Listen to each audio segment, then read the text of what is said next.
वीर दो तरह से निकलता है।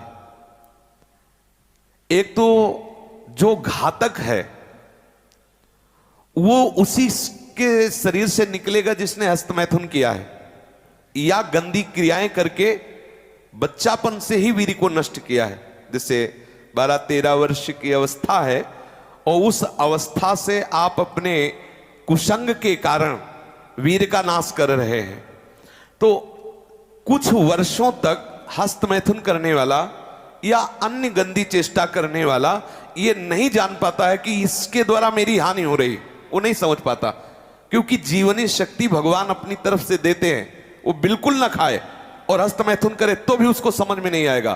कुछ समय के बाद जब उसकी स्थायी जीवनी शक्ति से क्षीण होना प्रारंभ हो जाएगा, तब उसे वो लक्षण जो हस्तमैथुन करने से नाश ऐसे उस प्रसंग में बताया गया, वो लक्षण उसके जीवन में उत्पन्न होने लगते हैं।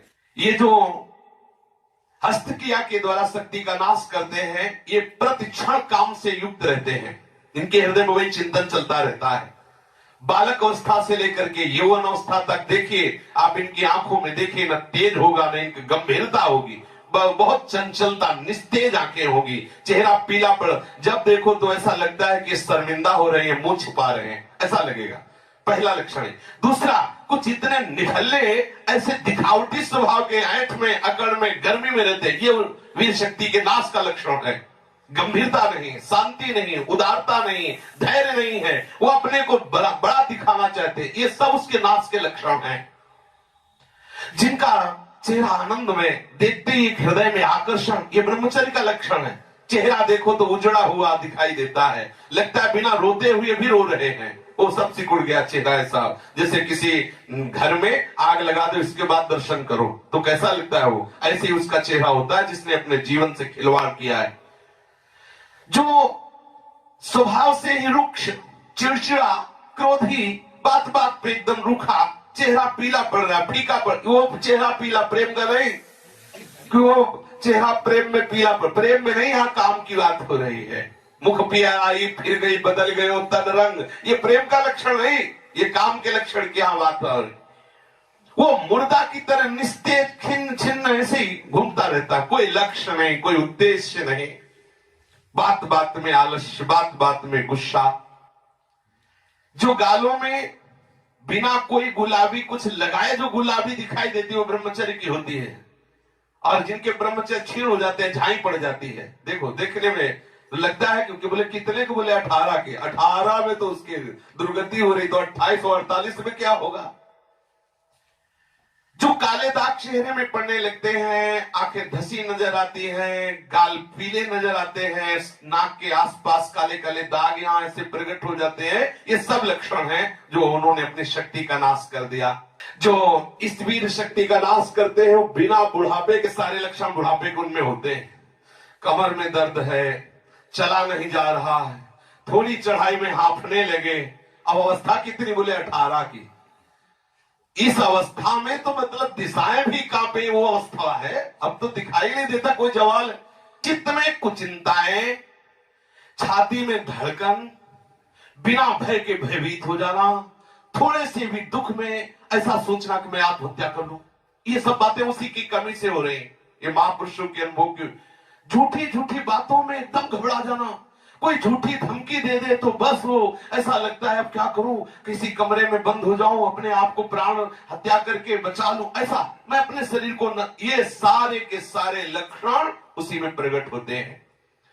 जो ब्रह्मचर्य का नाश करता है, नींद ना आना या सोना तो कुंभकर्ण की तरह, मुर्दे की तरह सो जाना, आलस्य, जरा जरा देर में वो निरुत्साहित बातें, आंखों में जलन, भारीपन, ये सब, स्वप्न दोष अधिक होना, ये सब उसी के लक्षण है जो आपने गलतियां की है। अब यदि वो किसी संग के प्रभाव से हस्तमैथुन बंद कर देता है तो उसका वीरपात होगा। अगर वो 3 दिन में वीरपात करता रहा है तो 3 दिन में वीरपात होगा, पक्का होगा, क्योंकि उसका अभ्यास बन गया है। अगर आप ठीक नियम से चलेंगे तो 6 महीना लगेंगे आपको उसको कवर करने में, 6 महीना लगेंगे। और अगर आपने प्रमाद स्थिति की, वो तो निकल ही जाता है, फिर हमको करने से क्यों मना किया जाता है? तो आप देख लेना, कुछ समय बाद आपकी हालत बहुत गंभीर हो जाएगी, जो आप बता भी नहीं पाएंगे किसी से। क्या गंभीर हो जाएगी? आप ऐसे ही साधारण क्रियाओं में ब्रह्मचर्यहीन हो जाएंगे। तो जो नव युवक जन है, साधक जन है, वीरपात में यदि उनका कोई स्मरण नहीं रहा और वीरपात हो रहा तो घबराने की जरूरत नहीं।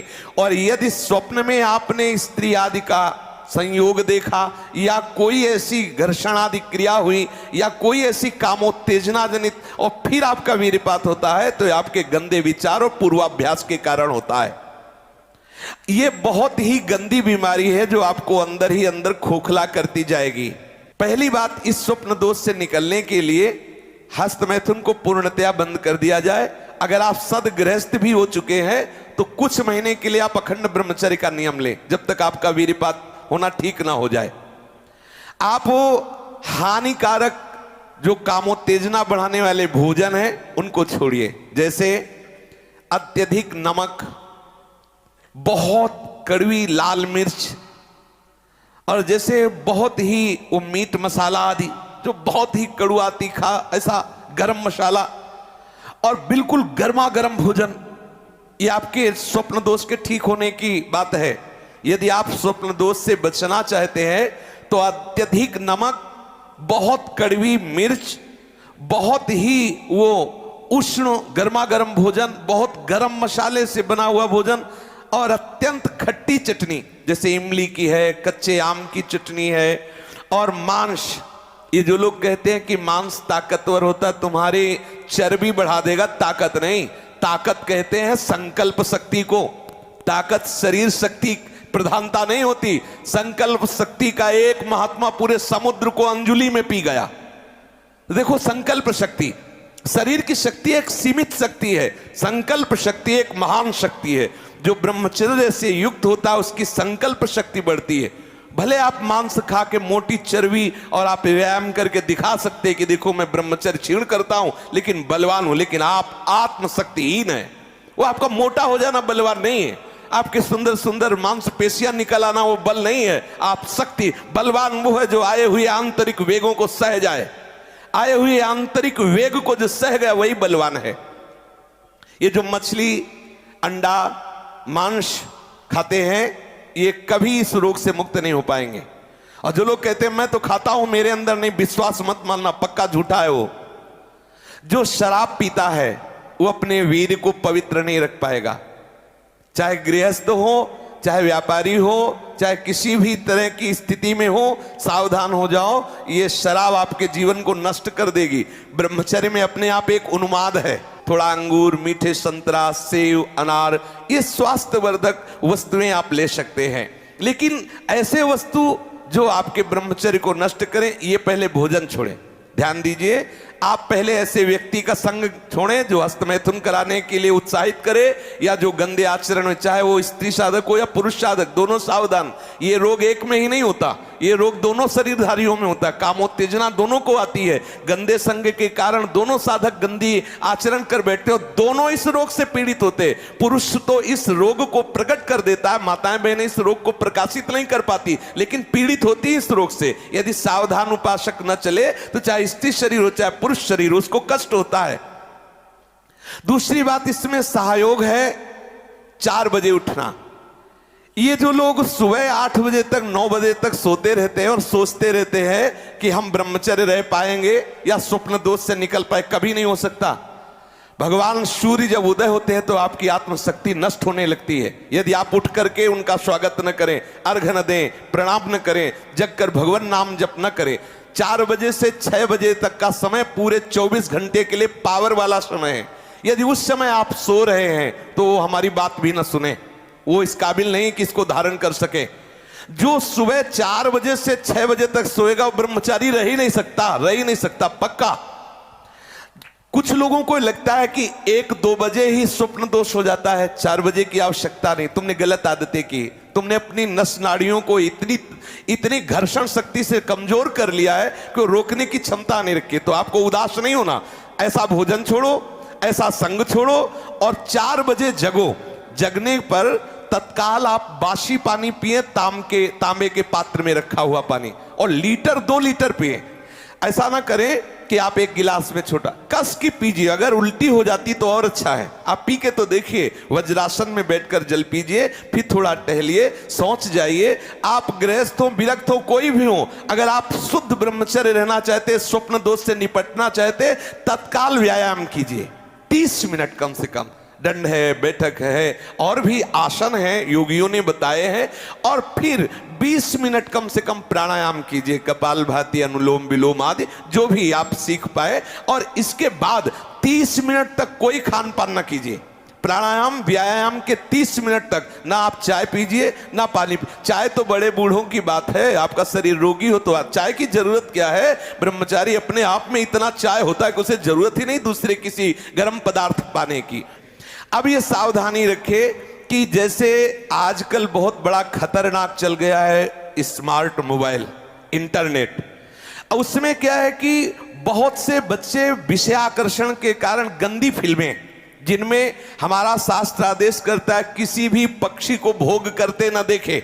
भागवत अन्य शास्त्र भी आदेश करते कोई भी जीव यदि भोग कर रहा हो तो हम ना देखें, और हम मनुष्यों का भोग देखें उसमें, और हम सोचे कि हमारा आप कोई क्रिया ना करो, केवल गंदे वो भोग संबंधी चित्र देख लो तो आपके मन में जो संस्कार बन रहे हैं, जो कामोत्तेजक भाव बन रहे हैं, वो आपको ब्रह्मचर्य नहीं रहने देंगे। सोते जागते उठते बैठते आपका वीर स्खलित हो जाएगा। ये स्त्री संबंधी, पुरुष संबंधी, भोग संबंधी वार्ता हमारे अंदर संस्कार डालती है और हम समझ नहीं पाते। वो हमारे अंदर ऐसी अग्नि पैदा करती है जिससे वीर शक्ति स्खलित हो जाती है। कभी हम सोच में बैठे लघु शंका में तो सबसे पहले वीर स्खलित हो गया। अब आपको लगेगा कि ये रोग है। रोग नहीं, आपकी गलती है। आपने जो गलत चिंतन किया, क्रिया नहीं की, लेकिन मनोवाह नाड़ी ने संपूर्ण शरीर से वीर को खींच करके वो निकाल दिया। अब निकल जाएगा वो आपके असावधानी के समय। इसलिए आप सावधान रहे। कभी भी कोई ऐसे ग्रंथ को ना पढ़ें जिसमें कामोत्तेजक भाव लिखे हो। हम आहार पर दृष्टि रखें। जैसे हम रात्रि के समय शयन करते हैं तो सावधानी रखें कि शयन के 1 घंटा पहले ही दूध ले लें गर्म। अगर हम गर्म दूध लेके सोएंगे तो निश्चित वीर्यपात हो जाएगा। जब हम जान लें कि हमें कब्ज हो रहा है तो हम सरल औषधि लें। ऐसे कोई चूर्ण न लें जो बहुत कड़े गर्म हो, जो हमें ब्रह्मचर्यहीन कर दे। जैसे आंवला है और वो हर है, बहेड़ा है, त्रिफला का प्रयोग करें। वैसे प्रत्येक साधक को भोजन में 1 आंवले का प्रयोग कर लेना चाहिए, तो कब्ज भी दूर रहेगी और शीतलता भी रहेगी। और आंवला पवित्र भजन में भी सहयोगी होता है और भी स्वादिष्ट भी होता है। आप मीठा आंवला ले सकते हैं, आप खट्टा करके ले। वो आंवला खटाई में भी नहीं आता, और खटाई भी है, वो आपके साधन में भी आएगा। कब्ज ना रहने पावे। अगर हमारे शरीर में, पेट में कब्ज है तो कब्ज में, आंतों में जो जमा हुआ मल है वो ऐसी उत्तेजना पैदा करेगा कि आपका वीर स्खलित हो जाएगा। इसलिए कब्ज भी ना होने पावे। साधक अगर इन नियमों का पालन करे, और भगवत स्मरण प्रधान है। ब्रह्मचर्य में सबसे प्रधान औषधि है स्मरण। आपकी जो स्मृति कामुक हो गई है उसको बदलिए। अगर आपका चिंतन नहीं बदला तो आप चाहे जितनी औषधियां खा ले, आप ब्रह्मचर्य को संभाल नहीं सकते। औषधि एक सपोर्ट है। यदि आप ब्रह्मचर्य को ठीक करना चाहते हैं, किसी आयुर्वेदिक वैद्य से कुछ दिन के लिए औषधि ले लीजिए। बकाया रोज औषधि नहीं लीजिए। आप रोज ऐसा करें, प्रातः काल उठ करके 1 तुलसी की पत्ती ले। जैसे आप नहा धो चुके, 1 तुलसी दल लिया, ठाकुर जी के चरणों में चढ़ा दिया। और रात्रि के समय शाम टाइम 1 नीम की पत्ती ले, 1 पत्ती, और कुछ दिन उसे पाइए। अगर आपको पच जाए तो फिर 1-1 बढ़ा दीजिए, 10-10 पत्ती तक जाइए। किसी और औषधि की जरूरत नहीं। हर रोग का निवारण तुलसी की पत्ती और नीम की पत्ती सुबह शाम करने से हो जाए। आप देख लीजिए, ये ज्यादा औषधियों को ना खाए, नहीं तो जब औषधि छोड़ोगे तब कमजोर हो जाओगे। अगर आप बहुत हालत खराब है तो आयुर्वेदिक कुछ ऐसी औषधियां कई महात्माओं ने निकाली है जो आपकी वीर्य को पुष्ट करती है। उनको सहयोग के लिए ले ले, और बकाया चिंतन बदले, कुसंग का त्याग करे, भोजन सात्विक रखे, और नींद भर ही सोए। ज्यादा नहीं कि प्रमाद स्थिति में पड़े रहोगे तो फिर भी ब्रह्मचर्य हानि की संभावना है। नींद भर सोए, प्रातःकालीन बेला पर जग जाए, प्राणायाम व्यायाम करे तो निश्चित इस पर विजय प्राप्त। ऐसे ऐसे साधक हैं कि 10-10 वर्ष हो गए स्वप्न दोष नहीं हुआ। 10-10 वर्ष हो गए स्वप्न दोष ही नहीं हुआ। ऐसे भी उपासक है हमारे पास है, अपने पास है। 10 वर्ष हो गए स्वप्न दोष ही नहीं हुआ। तो क्या है, उन्होंने संयम किया, वीर जो है स्थगित हो गया, परिपक्व हो गया, धीरे धीरे ऊर्ध्वगामी होने लगता है। आप कभी घबराए नहीं साधक, सावधानी पूर्वक ये जो जो बातें बताई गई अपने जीवन में उतारे, चाहे गृहस्थ हो चाहे विरक्त हो। वीर ही अमृत है, वीर त्याग ही मृत्यु है, इतना समझ ले। श्री राधा वल्लभ लाल।